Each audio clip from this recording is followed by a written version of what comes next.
we're building street furniture with embedded technology. That's what we're doing for the exhibition. So we have street furniture with embedded technology that makes each of them so smart that they're functionally useless. So the bench dumps you out, the trash can throws the trash back at you, and the sign overloads you with rules and information. People are engaging in a lot of architectural issues around these everyday objects or urban issues that they're not aware of, and they're not made aware of. And part of the purpose of what we're doing is to use comedy to sort of elicit those.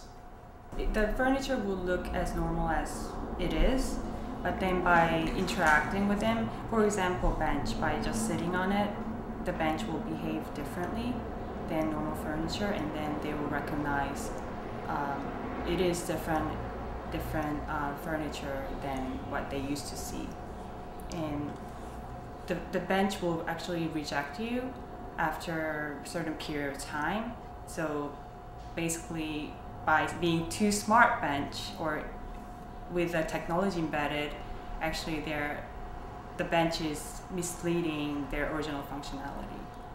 Well, I think that we're interested in public space and how specific objects inform what activities are allowed in public spaces. So we're trying to create these comedic objects that force the issues of how they're engaging in public space.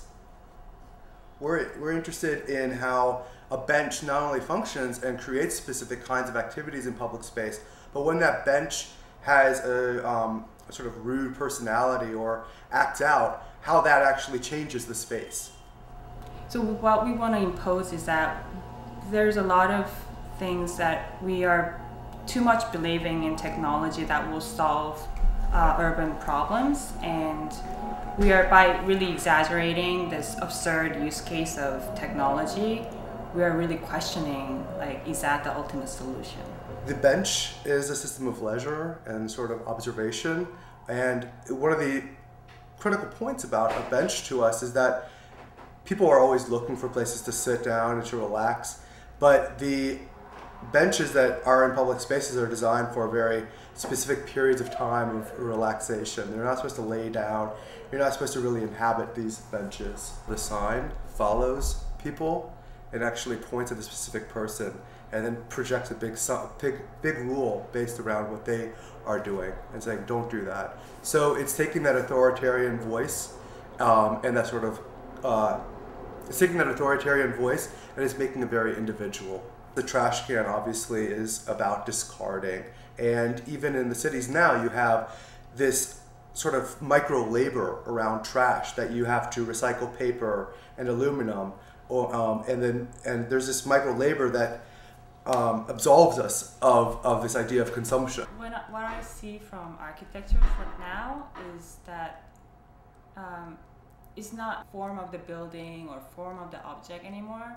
It's about how people engage with it, or even how people bring the material to make the objects and how they will dissolve at the end. So it's thinking about the whole ecosystem of the world, how that one piece of architect or object is going to leave. I think this is how we see trends going, but additionally, we see the notion of embedded technology and robotics as it is in the city being part of this mythos around technology, and that technology is going to be this transformative force. That's a myth that we live with. And we really want to question that and say, is that true? Is that necessary? And if so, how can the public be engaged with that?